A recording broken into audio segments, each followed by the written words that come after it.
Hi, I'm Andy with Holiday Automotive. Today we're going to take a look at a 2009 INFINITI G37. We're going to start right away up front. You have nice chrome accents in the grille. A look down the passenger side here. You have alloy wheels. Looking at the tread on the tires as well. Then inside, leather interior.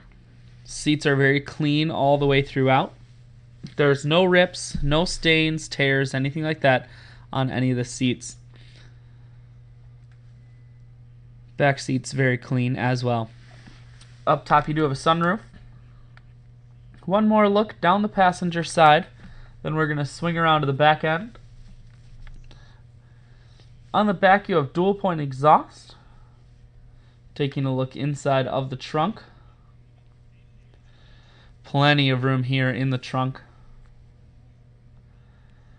Holiday Automotive is located on the corners of Highways 41 and 23 in Fond du Lac. We're Wisconsin's largest used car dealer, so it's certainly worth the trip.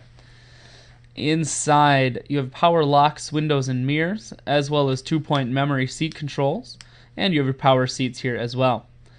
Audio, Bluetooth, and cruise mounted to the steering wheel. Full stereo. You also have your dual climate controls here. And then, of course, your automatic transmission. Dual heated seats down here as well. I shoot videos today because I want to make sure whether you're coming from near or far, you can see this INFINITI on holidayautomotive.com. That's where you'll schedule your test drive and get a free vehicle history report provided by AutoCheck, all at holidayautomotive.com.